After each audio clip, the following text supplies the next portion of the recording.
Hello and welcome to another episode of Autogefuel. Today with me, AJ and Jonas.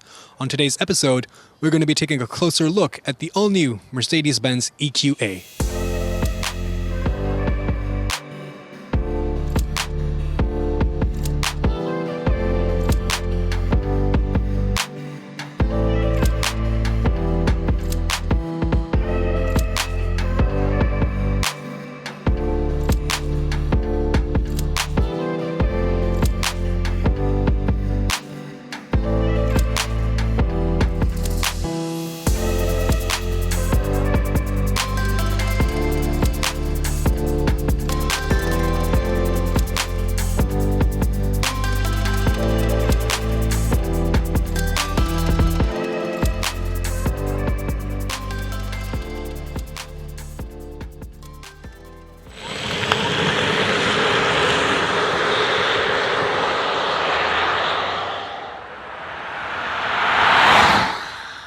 The front design of the EQA heavily resembles the GLA, of course, as it should.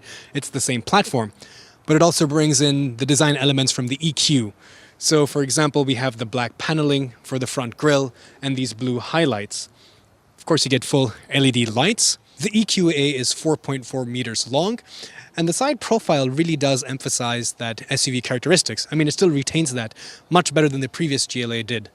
So we have squared off wheel arches with black cladding, and you still get 20 centimeters of ground clearance. So of course it's not an off-roader, but it's definitely rough road capable, I would say. Right now this is only a front-wheel drive version, but you will also get all-wheel drive options in the future. The wheels start with 18 inches. Of course they are more aerodynamic, and you can get them optionally, if you pay extra, up to even 20 inches.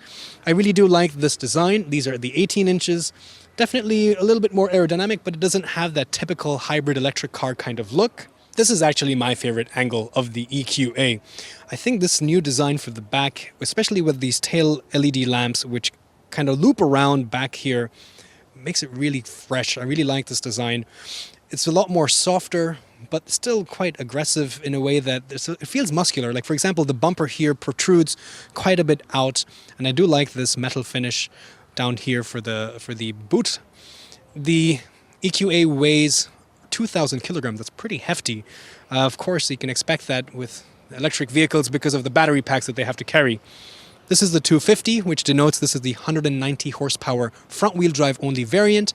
But like I mentioned, there will be versions coming out with more horsepower, more range, and even all-wheel drive. Let's take a look under the hood. First of all, we do have pneumatic struts, which is great. It's a Mercedes. I would expect to have it, and I'm glad to see that it's still there.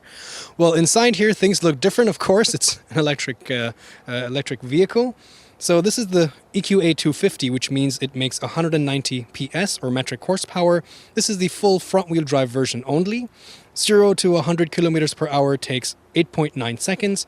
VMAX is 160 kilometers per hour. It comes with a 66.5 kilowatt hour battery. Charging this from 10% to 100% with the wall box takes 5 hours and 45 minutes. 10 to 80% with rapid charging takes only 30 minutes.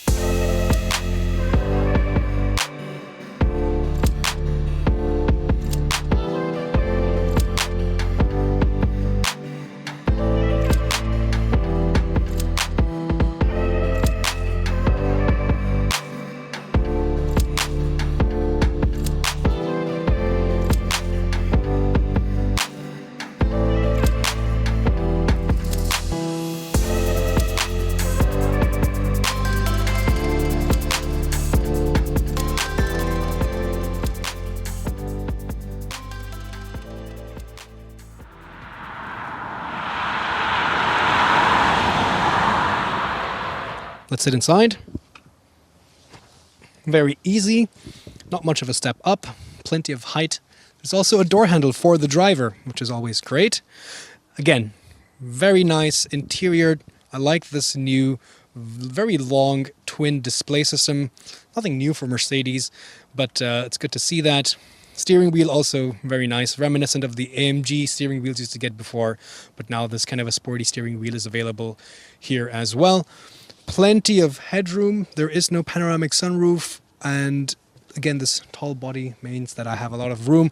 I do have ability to put the seat even higher, although personally I don't enjoy that. I always like to have a low seat, the lowest possible. But yeah, overall, very spacious on the inside. The steering wheel has a lot of different controls on it. On the left-hand side, you have the controls to actually navigate through the virtual cockpit. These are nice trackpads, so it's very easy to go through the options, and you get a little click sound to show you if you've made any, navigation. Assistant system controls over here. This is system control for the main menu as well as your audio and telephone controls. Now, this virtual cockpit is highly customizable. At a very global level, you can change the overall look and feel, rather the style. So, for example, you can have sport, and now the colors and the graphics all change for this new style. As we go further right from the steering wheel, there are 3 large turbine-like vents, rose gold, also with this ambient lighting, which really looks good because it reflects off of this shiny chrome ring. Glossy black, which I'm not the biggest fan of, but I like the overall look of it because there's soft touch textured plastics here. That pattern inlay that we saw on the door here, more ambient lighting, more rose gold. So overall, a very contemporary design. Let's take a look at the infotainment system. Of course, this is touchscreen, but like I mentioned, you can also control this with the trackpad.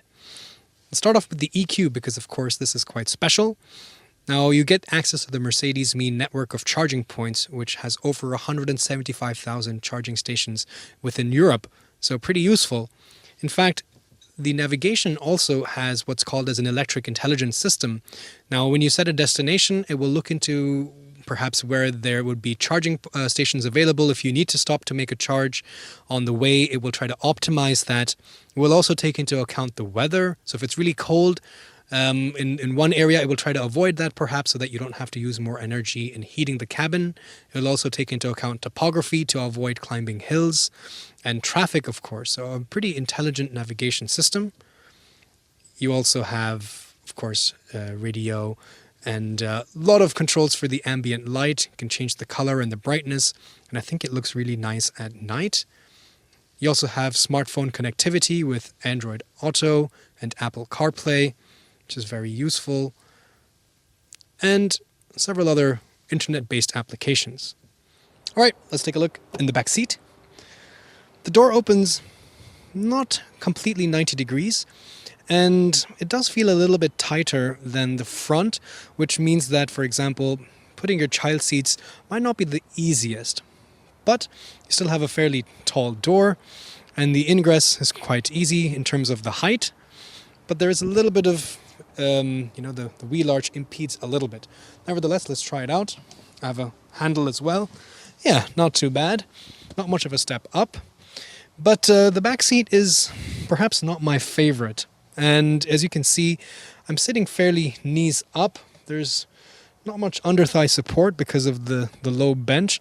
I do have a little bit of space to slide my feet out in the front. Plenty of knee room. The seat is set to my driving position. I'm 5'8" or about 1.73 meters. But yeah, again, because of the batteries in the floor, perhaps there's a little bit less. They had to keep the seat a little bit lower. Headroom is plenty. I have quite a lot. Again, the lack of a sunroof helps. The seat itself is really well contoured. As you can see, it holds you in place quite well. Fabric in the middle, which is really nice, which grips you. Isofix seats, child mount for the outside 2 seats in this case. There are air conditioning vents here in the middle, although there is no third climate zone.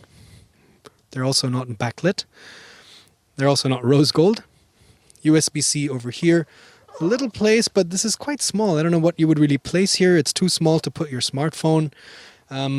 But I'm not really quite sure. There's a little bit of a rib here, so small items probably will not fall out.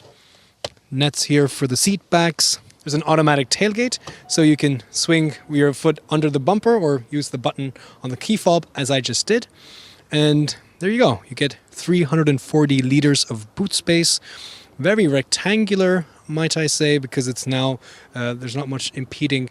The wheel arches don't impede so much, so fitting items is a lot more easy. Not too much of a loading lip either. You don't have to lift it over. The floor is actually the highest level, so very easy to load things. Down here, you get your charging cables and tire repair kit.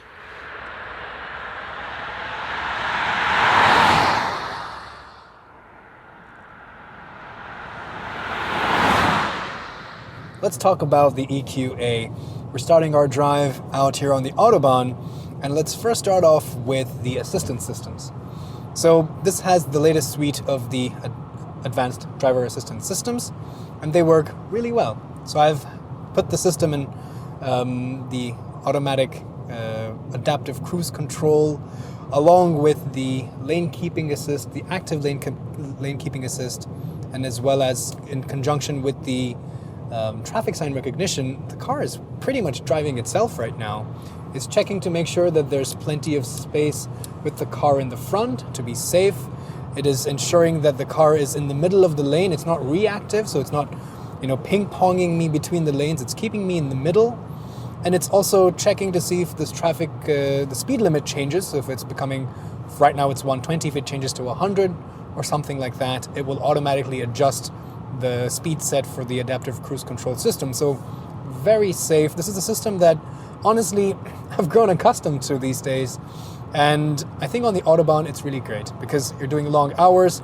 It gives you the ability to enjoy the surroundings, share a few laughs with your passengers, and be confident that there's a safety net for you to fall back on. Apart from the advanced driver assistance systems, what I really like is the head-up display. Now, head-up displays are really old news, but this is so vivid. It's actually quite large, but if you don't like a large head-up display, you can remove certain elements. But to be honest, it's about, in my line of sight, about 70% the size of the actual virtual cockpit here. And because they're all very brightly lit, very vivid colors, it's so easy to see. And I never have to take my eyes off the road for anything. And they're also very customizable views. So I'm actually really happy and quite surprised, pleasantly surprised.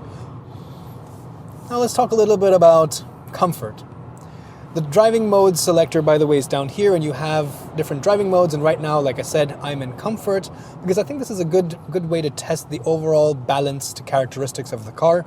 Eco, of course, you will definitely get better range, but the performance really does feel strangled, especially in an electric car. And Sport, on the other hand, will start depleting the battery too soon. So I think a balanced setting would be comfort.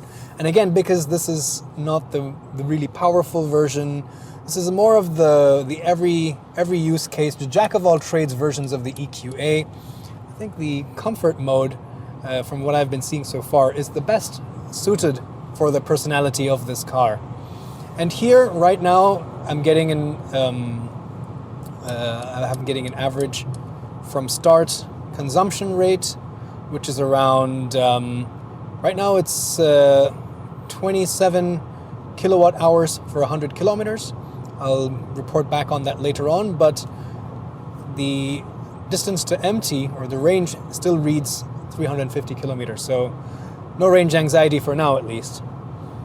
Because there's the lack of an internal combustion engine, there's really no vibration coming in through the steering wheel or through the pedals, although right now I don't even have my feet on the pedals. So it's a very comfortable kind of very refined. But what's really nice, and what we can talk about next, is the different modes for the regen braking. So with the paddle shifters, I can shift. There is 2 modes below the standard mode. So it says D, and then you can go to D minus or D minus minus. And in D minus minus, it's almost like a one pedal operation because there's a lot of regen braking. So for example, right now I'm at a traffic light, it turned green, I can accelerate.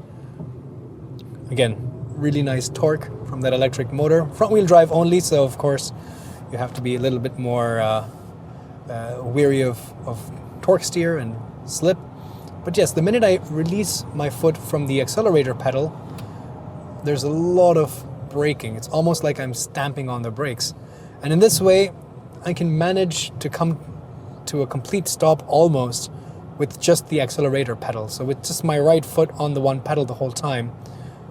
So it takes a little bit of practice because you need to have a lot of finesse and control, and minute inputs, of course, can result in, you know, a lot of nodding back and forth. But once you get the hang of it, especially in the city, this really works wonders. It makes your life a lot easier because you don't really have to keep pressing the brake pedal.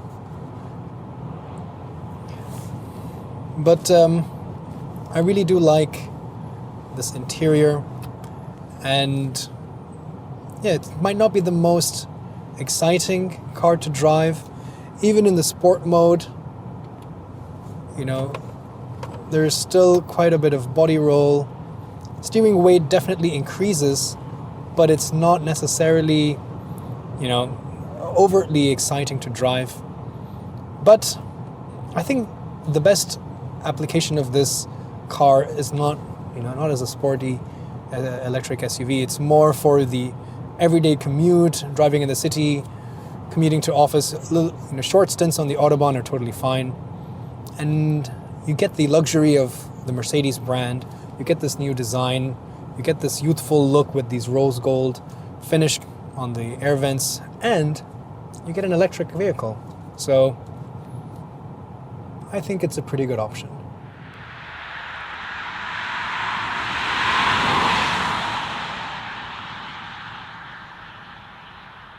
Let's summarize today's episode of the EQA.